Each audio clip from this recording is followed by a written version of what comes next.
Olá, tudo bem com vocês? Sejam todos muito bem-vindos aqui a mais um vídeo do canal. E hoje eu resolvi iniciar os estudos aqui desse livro, olha, o Kybalion.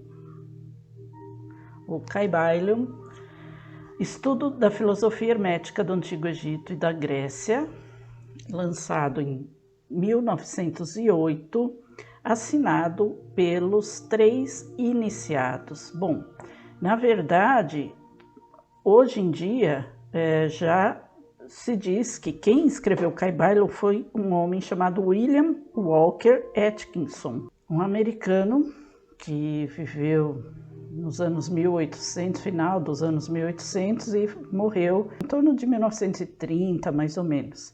Nesse período ele trabalhou como advogado e nesse período ele teve um colapso nervoso. E ele teve por isso um colapso nervoso e teve uma derrocada financeira tremenda, e aí ele começou a estudar uma teoria chamada Novo Pensamento.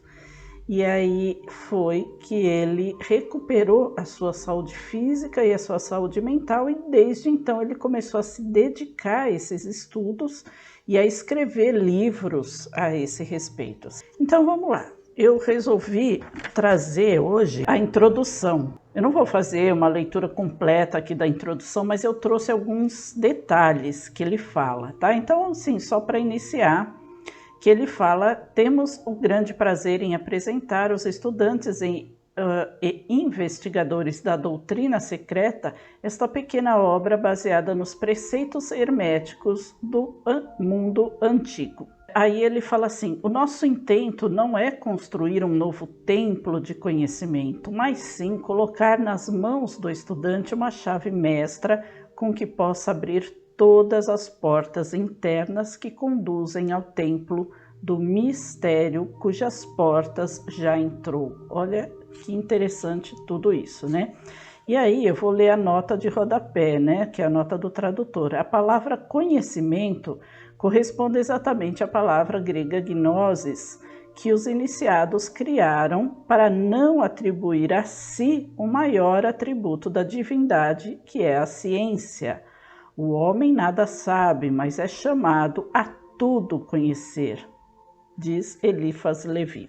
Nós, por mais que tenhamos esse preceito de que nascemos simples e ignorantes, não devemos viver a nossa vida dessa forma. Nós temos todas as ferramentas para nos instruir, e não só a instrução normal, né? A cultural, a instrução acadêmica, a instrução formal, a instrução do que seja realmente o mundo que nós habitamos, do que nós somos feitos, a instrução da qual Jesus se referiu quando ele disse: conhecereis a verdade e ela vos libertará. Aí mais uma parte que eu acho interessante aqui, que ele fala, sobre Hermes Trismegisto, contemporâneo de Abraão e, se for verdadeira a lenda, instrutor deste venerável sábio. Hermes foi e é o grande sol central do ocultismo, cujos raios têm iluminado todos os ensinamentos que foram publicados desde o seu tempo. Ocultismo e hermetismo. O que significa isso? Hermetismo, a gente sabe que é uma palavra que derivou do próprio nome de Hermes, Hermes Trismegisto. Mais para frente eu vou falar um pouquinho do Hermes. Mas hermetismo por quê? Nós associamos hoje em dia a questão da hermeticamente fechado. Então, quando você compra um pote, um recipiente que diz ser hermeticamente fechado, você sabe que tudo que estiver conservado lá dentro, tudo que estiver guardado lá dentro, vai ficar muito melhor conservado. Ou seja, não vai sair de lá de dentro. Se você colocar, por exemplo, pó de café num pote hermeticamente fechado, o cheiro do pó de café não vai sair lá de dentro, ele vai se conservar lá dentro, preso, lá dentro, fechado. Então, os conhecimentos ocultos, os conhecimentos herméticos, eles eram ocultos, mas alguns mensageiros tinham esse conhecimento e vieram ao mundo trazer. E no princípio era passado hermeticamente, ou seja, para um grupo seleto, fechado, não poderia sair de dentro daquele grupo. Por quê? Porque nem todos tinham ouvidos de ouvir e olhos de ver. Então vão percebendo como as frases vão se interligando. Ele fala aqui de vários países, de vários locais, vinham pessoas para se instruir aos pés do mestre, dele obtiveram a chave mestra que explicava e reconciliava os seus diferentes pontos de vista, e assim a doutrina secreta, ele cita mais uma vez, ficou firmemente estabelecida. Os estudantes de religiões comparadas compreenderão facilmente a influência dos preceitos herméticos em qualquer religião merecedora deste nome, quer seja uma apenas conhecida atualmente, quer seja uma religião já morta ou uma religião cheia de vida no nosso próprio tempo. Existe sempre uma correspondência entre elas, apesar das aparências contraditórias. Ele está dizendo que desde a época do Hermes, então várias pessoas de vários lugares do mundo iam até ele para se instruírem. E depois essas pessoas se espalhavam, voltavam novamente para suas origens, para seus locais de origens, e transmitiam essas informações. E muitas vezes, não transmitiam porque era hermética, mas muitas vezes elas formavam aquelas religiões de acordo com seus locais, e dentro dessas religiões eles colocavam, vamos dizer assim, uma pitada desses conhecimentos, embora na aparente contradição, né, ou das aparências contraditórias. Aí ele fala assim, e os preceitos herméticos são como que o seu grande conciliador.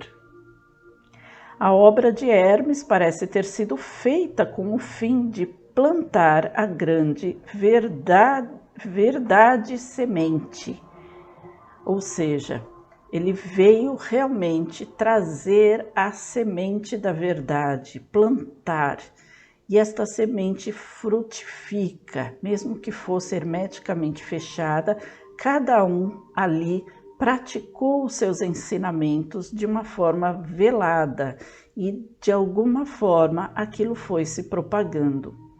Então a gente pode ver que muitas das leis herméticas são inclusive leis da ciência. Depois, mais para frente, quando a gente estiver falando sobre as leis, nós vamos entrar nesse assunto. Quão poucos de cada geração estão preparados para a verdade, ou que podem reconhecê-la se ela lhe for apresentada. E aí entra aquela frase famosa, né? Reservam a carne para os homens feitos, enquanto outros dão o leite às crianças. Então, o que seria isso? Para quem já está preparado, pode comer a carne, porque já tem como mastigar, já tem como compreender. Agora, a criança, aquele ainda que não tem preparação psicológica para compreender, ou, né, nessa metáfora, que a criança que ainda não tem dentição adequada, ela tem que beber o leite, porque ela não está preparada ainda para esses entendimentos. Mas o homem maduro, que já tem toda a preparação, esse consegue comer a carne. Os lábios da sabedoria estão fechados, exceto aos ouvidos do entendimento. Então, o que está dizendo aqui? Quando os ouvidos do discípulo estão preparados para ouvir, vêm os lábios para falar toda aquela sabedoria. Então, depende de cada um de nós. Quando a gente não está preparado, por mais que a gente tenha bom ânimo, a gente não consegue compreender as entrelinhas, a gente não consegue compreender. Por isso que existem livros que a gente tem que ler várias e várias e várias vezes. Então é o que ele está falando aqui. Quando os nossos ouvidos estão prontos, a mensagem do mestre chega até nós, dos lábios do mestre chega até nós. Ou, né, o que é mais conhecido, os lábios da sabedoria estão fechados, exceto aos ouvidos do entendimento. Então, não importa o quanto se fala, se a pessoa não tem ouvidos de ouvir, ela não irá compreender. E aí, tem aqui novamente a explicação que eu acho bastante interessante, que é a nota do tradutor também. Existe no homem um ouvido mental e um ouvido astral, assim como ele tem um ouvido físico, porque o que está embaixo é análogo ou correspondente ao que está em cima, não é igual.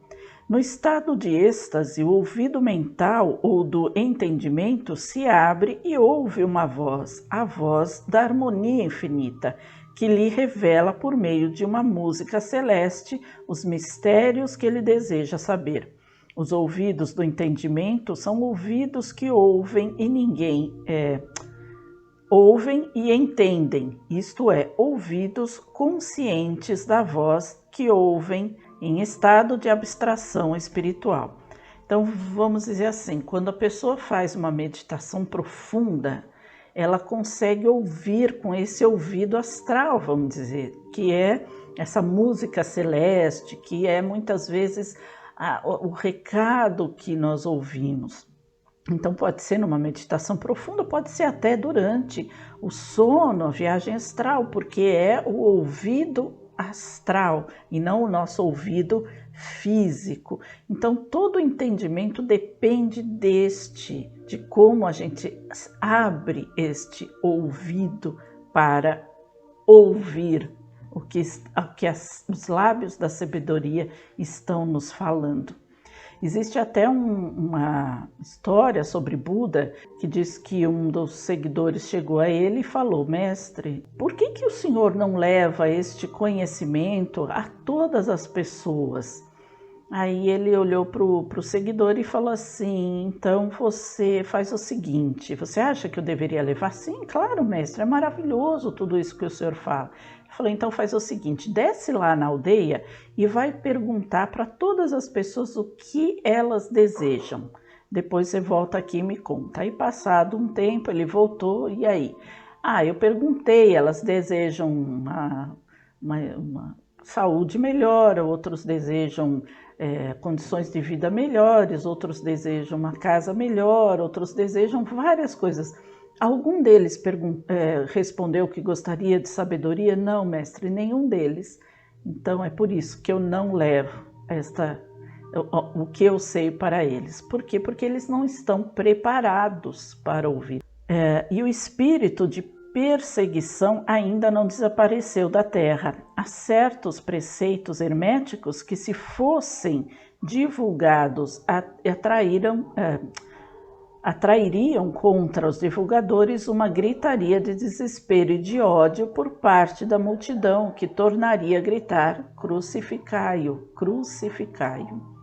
Então, muitas coisas ainda não foram ditas. Muitas coisas ainda não foram ditas, porque se forem ditas, atrairia toda essa manifestação. Nós sabemos que conhecimento é poder. Quem conhece detém o poder. Então, naturalmente que para aqueles que detêm o poder não é interessante que todo conhecimento seja divulgado. Então nós vemos isso desde sempre na história e hoje ainda é assim. Nós podemos pegar, por exemplo, Giordano Bruno. Ele achou esses livros que eram considerados proibidos, ele ia às escondidas na biblioteca secreta e ele começou a ser perseguido, ele teve que fugir e tal, enfim. É uma história muito grande e ele acabou sendo condenado à fogueira da Inquisição. Por quê? Por que houve, por exemplo, a própria Inquisição? Por conta das pessoas que tinham uma certa sabedoria. Então, nesta época, a igreja era muito centralizadora do poder intermediário com Deus. Só eles poderiam ser os intermediários entre a humanidade e Deus. Tanto é que a Bíblia, a própria Bíblia, não era acessível às pessoas. Então, a questão da divisão da igreja anglicana foi justamente porque o rei Henrique VIII queria, né, se divorciar e o Papa não deixou, e aí ele se revoltou contra a igreja e ele fez uma Bíblia só em inglês para distribuir, para deixar aberto o conhecimento. E isso causou uma revolta muito grande, porque era proibido ter o conhecimento, não era, eles iriam perder a posse do poder que eles mesmos tinham se autoimpostos. E esse poder dava a eles também muita riqueza, um poder sobre todos os reis, sobre toda a regência de todos os países. No Antigo Egito eram sacerdotes e tudo mais. Então sempre houve essa questão da interseção entre Deus ou os deuses e o homem através de alguém, através de um sacerdote. E isso, se fosse aberto o conhecimento, eles perderiam poder. Hoje em dia a gente sabe que existem outras formas de poder. Então, nós temos aí várias coisas que podem vir a ser dispensadas da nossa vida caso se tenha um conhecimento. E aí, só para finalizar aqui a parte da introdução, nesta obra nós nos esforçamos por vos oferecer uma ideia dos preceitos fundamentais do Kybalion, procurando dar os princípios acionantes e vos deixando o trabalho de os estudar, em vez de tratarmos detalhadamente dos seus ensinamentos.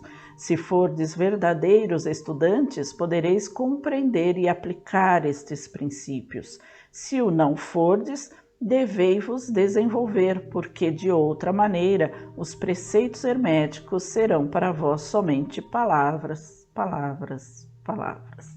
Ou seja, ele não dá nada mastigado aqui, ele procurou trazer apenas os preceitos para que nós, como estudiosos, como interessados, possamos compreendê-los e aplicar na nossa vida, porque este é o mais interessante. Então, por que Jesus veio à Terra?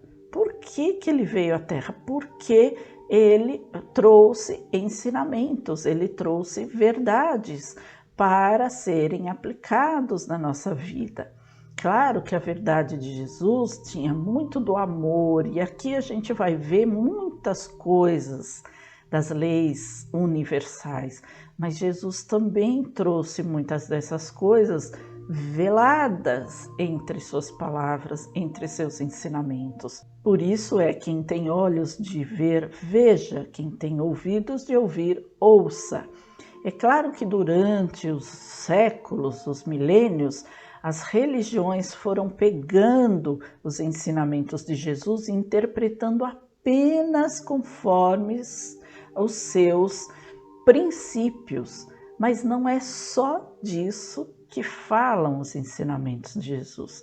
É uma lei moral muito grande, mas também é uma lei nossa, do nosso próprio ser, como filhos do Eterno, como filhos do Criador, ou o todo, como diz aqui no Kybalion.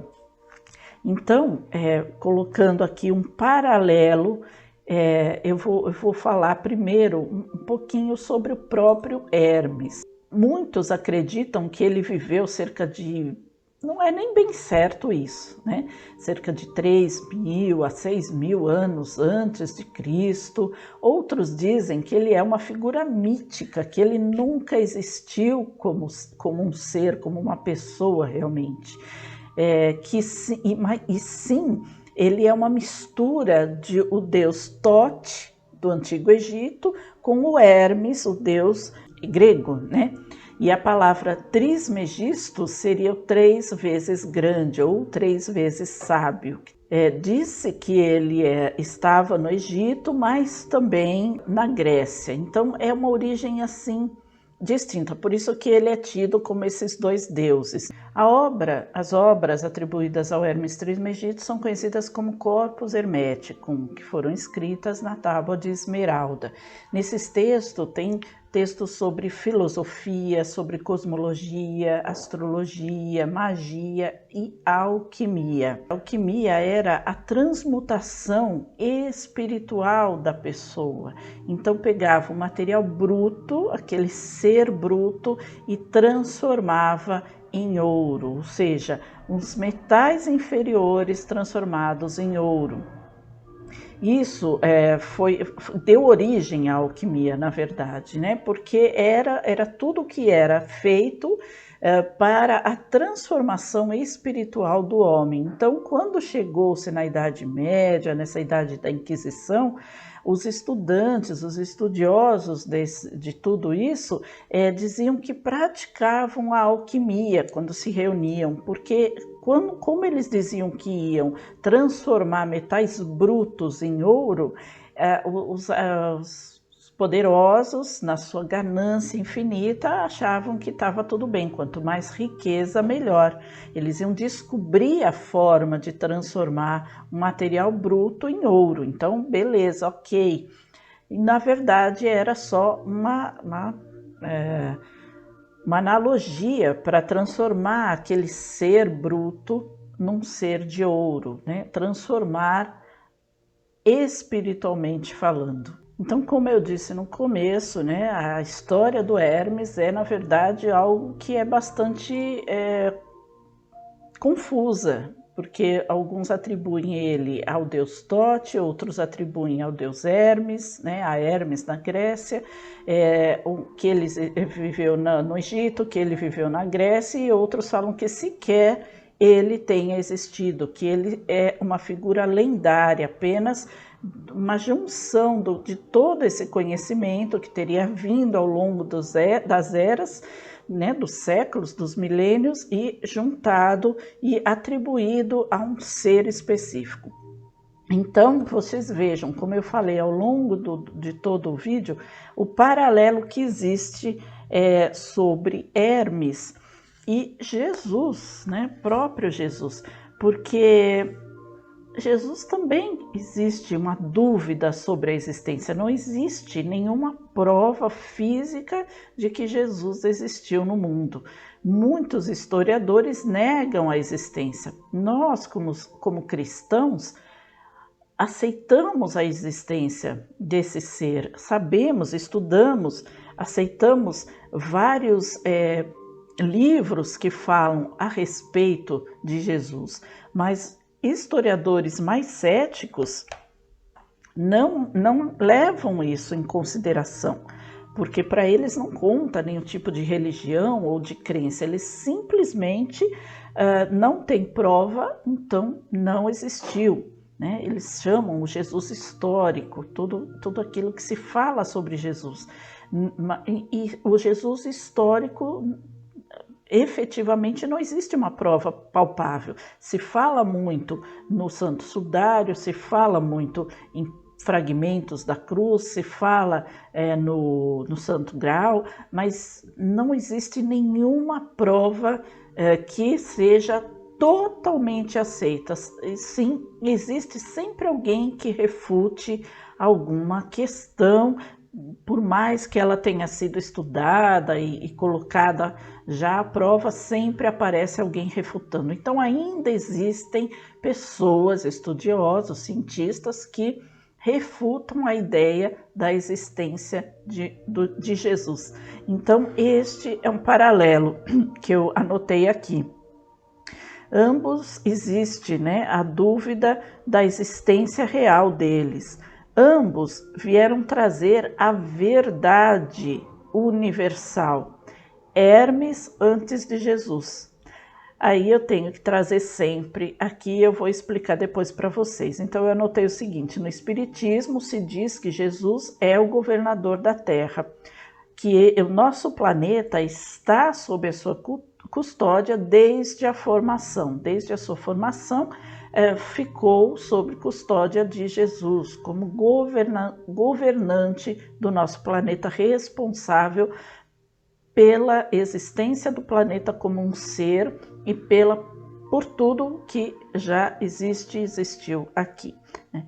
Então, no livro A Caminho da Luz, do Emmanuel Chico Xavier, Emmanuel escreve que Jesus enviou vários emissários antes da sua própria vinda à Terra, há mais de 2000 anos. Então, por que eu cito sempre as questões do Espiritismo? Porque eu quero mostrar para vocês que tudo está interligado, assim como o autor aqui, ou os autores escreveram, né, naquele trechinho que eu li, que ele fala das religiões, né, que os estudantes das religiões comparadas sempre vão ver que existe algo que une uma à outra, por menor que seja, por mais que elas pareçam contraditórias, sempre tem uma coisinha aqui, uma coisa ali, que une todas as religiões, desde aquela que já é morta, que já não é mais praticada, até as que são existentes num único grupo ou em grupos maiores. Então, é isso que eu quero dizer. Por mais que eu não entenda o Espiritismo como uma religião, ela é tida ainda como uma religião, e eu sempre trago para mostrar que sempre há uma base comparativa. Então, nesse caso aqui, eu me refiro ao que Emmanuel escreveu, né? Que Jesus mandou seus emissários antes da vinda dele. Quem sabe Hermes tenha sido esse primeiro emissário que tenha vindo aqui muito antes da vinda de Jesus, para ir passando essas informações ao longo dos milênios. Desta forma, restrita, hermética, fechada, para ir devagar preparando as consciências para uma grande verdade universal. Bom, gente, eu vou ficando hoje por aqui. Tem muito mais para a gente ler. Eu vou trazer sempre vou continuar aqui trazendo o livro, as leis, explicar sobre as leis, enfim, vamos estudar o livro. Não será assim uma leitura cansativa e tal, apenas, óbvio, vou ler as leis, vamos comentar aqui as leis, mas trazendo sempre exemplos e inclusive com este paralelo que eu deixei aqui para vocês na questão também dos ensinamentos de Jesus, também terem este mesmo caráter dos ensinamentos herméticos. Então, com isso eu vou finalizando o nosso vídeo de hoje. Espero que vocês tenham gostado. Se gostaram, já sabe, deixa aqui o seu like, curta, compartilha, se inscreva no canal se ainda não for inscrito, acione o sininho para todas as notificações. Um recado antes de finalizar é que novidades estão chegando mais aqui no canal, tá? Uma delas é que no dia da semana, muito provavelmente às quartas-feiras, eu vou colocar um quadro chamado Mensagem dos Mestres. Nesse caso, eu me refiro aos mestres da Fraternidade Branca. Eu gravei vários áudios, várias mensagens, isso vai primeiramente ser só em áudio. Talvez alguma vez eu faça em vídeo, mas inicialmente a intenção é sempre estar em áudio apenas, tá? E também às segundas-feiras eu vou iniciar também o audiobook aqui no canal. Então eu vou trazer primeiramente um livro também de ensinamento esotérico, mas é um romance, não é um livro de estudos, é apenas um romance que eu coloquei assim para iniciar, mas nós vamos ter vários assuntos relacionados aqui, filosofia e tudo mais, tá? Então, nesse primeiro momento, nós vamos iniciar com o livro O Irmão do Terceiro Grau. E às sextas-feiras nós continuamos aqui com os nossos vídeos de estudo do Kybalion ou de algum outro assunto. Então, não necessariamente nós vamos estudar o Kybalion até o fim seguidamente. Então, é isso que eu tinha para falar. Vou me despedindo de vocês, então. Deixo todos com meu forte abraço, um grande beijo, muita paz, muita luz, e a gente se vê no próximo vídeo. Até lá!